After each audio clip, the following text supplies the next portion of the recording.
Well, the Knicks were money tonight down the stretch, and your money moment presented by Chime. Second largest comeback in postseason history behind that Clipper win over the Grizzlies by 24. Wow. Again, down 22 with 7:52 to play, and then they finish the game 44-11. And the catalyst for all that was Jalen Brunson, who joins us now from Madison Square Garden. Jalen, thanks for taking a couple of minutes with us. I appreciate you. Of course. So here's the deal. And I'm hoping that now that you've had like 10 minutes since the Lisa Salters interview, that maybe you do have an explanation now for what happened in the last 7 minutes of that game. No, I still don't, but I think the common denominator was just us still believing in each other and still playing, still fighting, just chipping away. You know, we knew like we weren't going to get it all back in one possession, so could give them stops, kept running. Got a couple lucky shots to go in, but we just got fighting. You know, when you went to that 1-4 flat, it seems to me that you were targeting James Harden a lot. Was that done on purpose, or, you know, were you just saying to yourself, whoever guards me, I'm about to go at him? Honestly, it was the ball was going in, so I honestly just was trying to get to my spot and just trying to, you know, make plays. If someone came over, I was going to find someone else, but just trying to get to my spot and just trust my work. You know, Jalen, the Cavs, you know, they got up 22 points. What were they doing that was so difficult for you guys to, one, defend, and two, to score against early on, and then all of a sudden the switch just changed? I think offensively, shots weren't falling for us. They did make it difficult, but we did have some easy ones, so you got to give them a lot of credit. But I think our pace picked up. That was most important. We were playing fast in the half court. You know, when people say playing fast, I mean, you know, getting it out in transition, but the way we run our actions and stuff has to be done with pace. And so, and then defensively, what got us down 22, and they were just making great decisions and off the trap and getting wide open threes. And so we got to clean that up a little bit. But I just like the way we stuck together. You know, Jalen, number one, you were fantastic tonight. Congratulations. What do you think happened in the last week?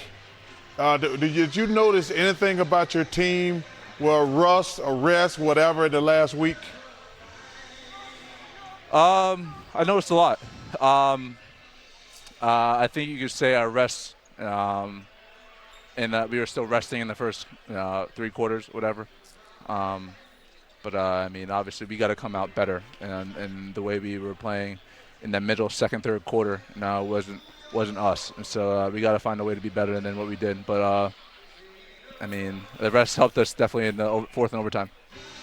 Well, you know, Shaq and I were really hoping that you just said it was he and I, the conversations that we had last week when we were all in New York. But that's okay. You know, I thought, you know, could have gave us a little credit. You know what I'm saying, Shaq? You're right. That too. No, that too. I appreciate all good, nephew. All good. Hey, Jalen, last question. I just want to say, when we played golf last summer and you just beat the hell out your dad, is that the way it always is? Because I felt bad for him on the back nine. Yeah, he hasn't beaten me in a while, man. Yeah, he hasn't beaten me in a while. We used to – I picked up golf because he wouldn't play me one-on-one anymore. And so, you know, he was winning that first, but it's been a while since he's won. Jalen Brunson, congratulations on a win that defies description for most folks, coming back from 22 down. Good luck in Game 2. We'll see you on Thursday. Yeah. Jalen Brunson joining us after you got it. After a 38-point, 5 rebounds, 6 assists night, 15 out of 29. Come on, man. 44-11 is how this game ended. You know, Ernie, I take my job very serious, and I don't like to get on TV and say people choked. But that was a damn choke job. Oh, what you're going to say? I'm going to say it now. I'm very selective when I said it. I don't understand. What makes you choke and what makes you lose the game? Okay, so they had a 20-point lead. 22, okay.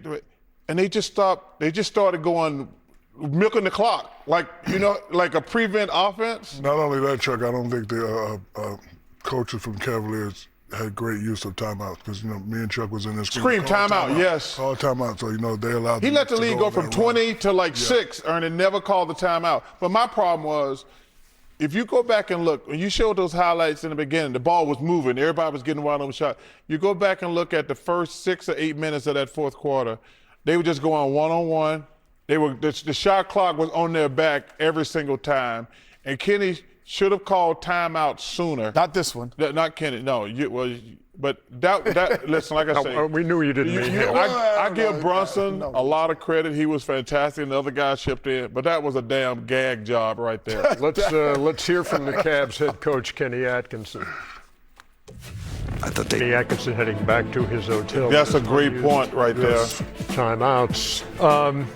Donovan Mitchell at 26 through 3 quarters, had 3 in the fourth quarter and overtime. You tell me from experience, do some losses take more out of you than others, and is this one of those for the Cleveland Cavaliers? Well, when you're in the Western Conference Finals, I wouldn't say it takes more out of you, but you realize when you're up 22 in their gym. Yeah, I mean, the only reason I can only talk from experience, and the experience, actually the guy sitting next to me, we had 2 games where we were up 20 and they beat us both times, the first 2 games of a series.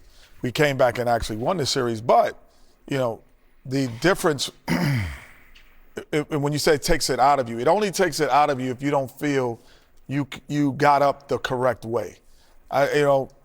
We felt we had played the correct way, and we just couldn't sustain it.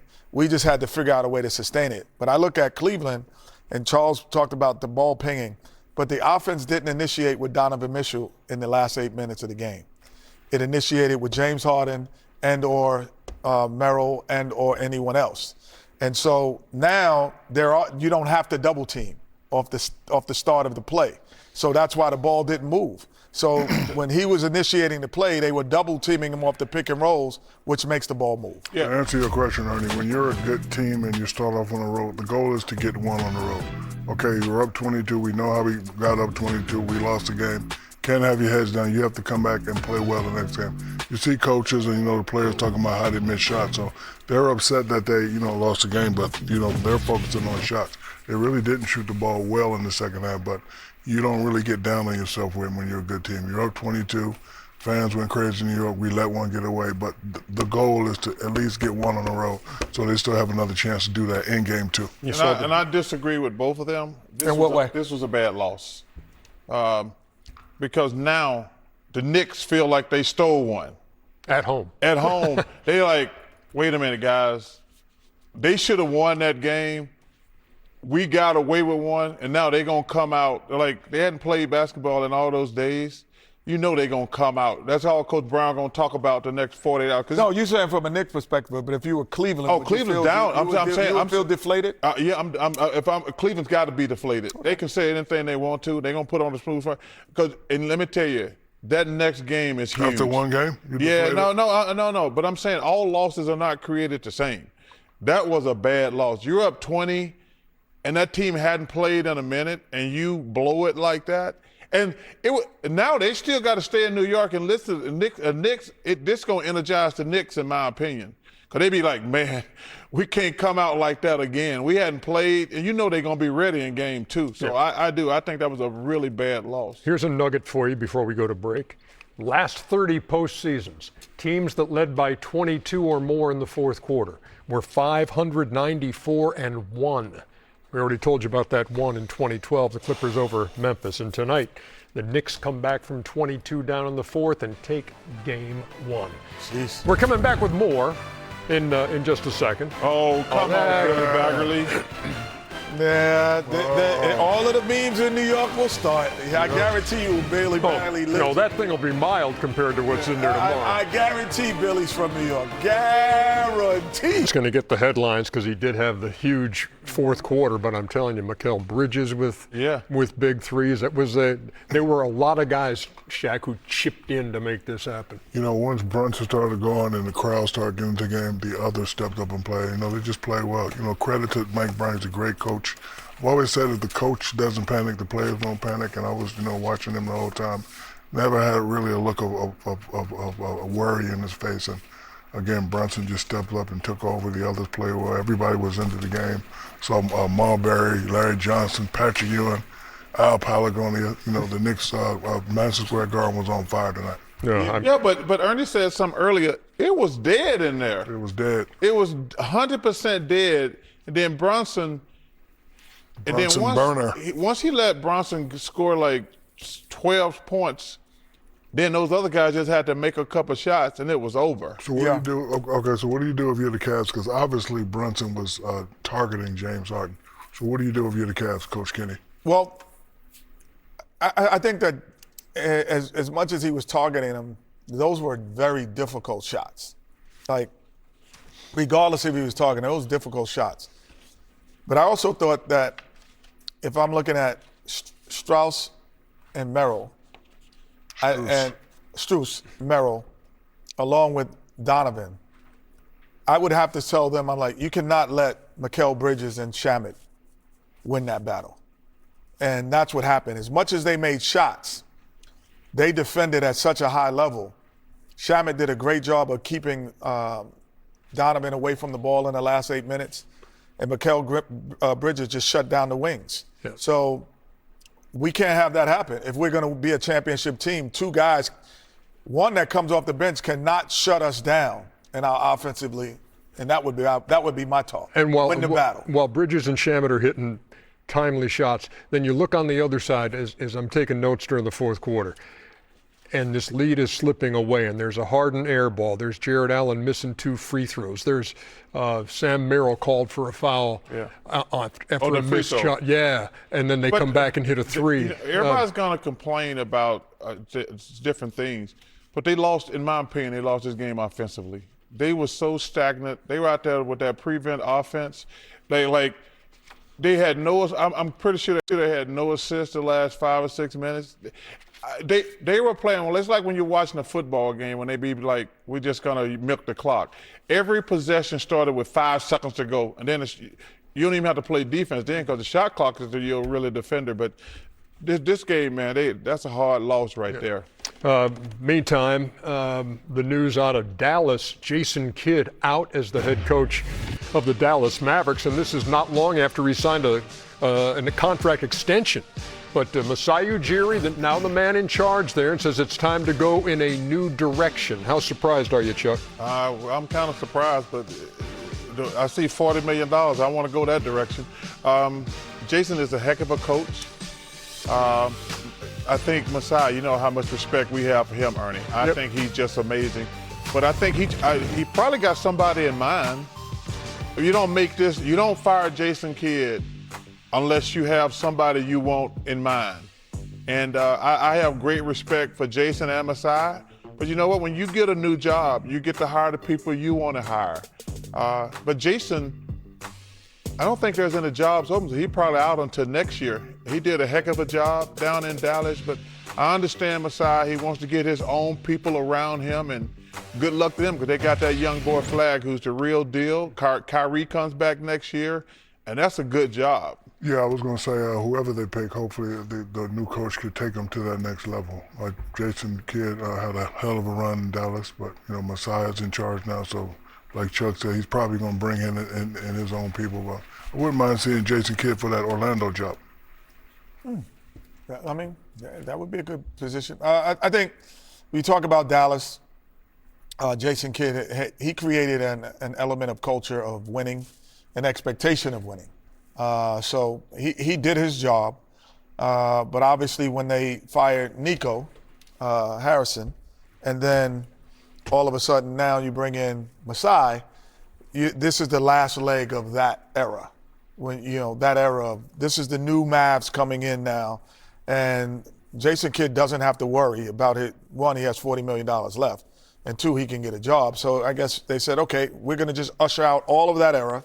And now we're going to start again. Shaq, I agree with you. Orlando hasn't hired a coach yet, have they? No. But Jamal Mosley got hired by New Orleans. By New Orleans. Well, there you go.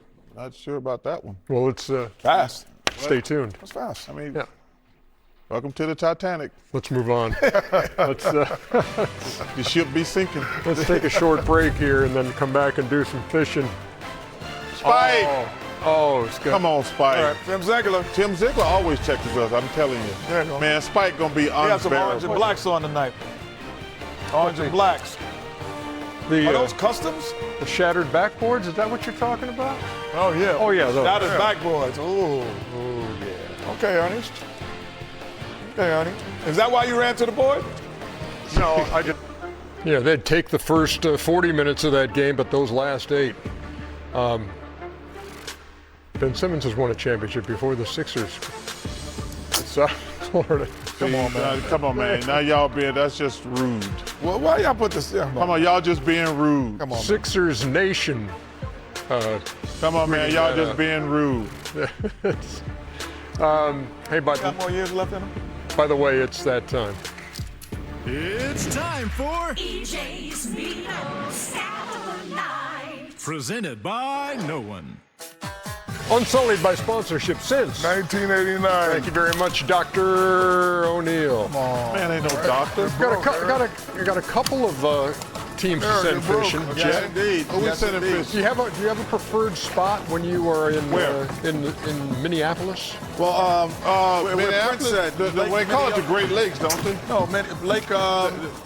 You don't even know any. No, I'm talking about the. There's a lot of lakes in Minnesota. That's why they call it the Great Lakes. I can't think. It's where Prince sent The me. land of lakes. The Land of Lakes. Yeah, I'm just. yeah, they do. Wait, where are the Great Lakes at? Isn't that outside of Michigan, Great Lakes in Michigan, dummy. But the land of lakes isn't The land of lakes. Minnesota. The land of lakes.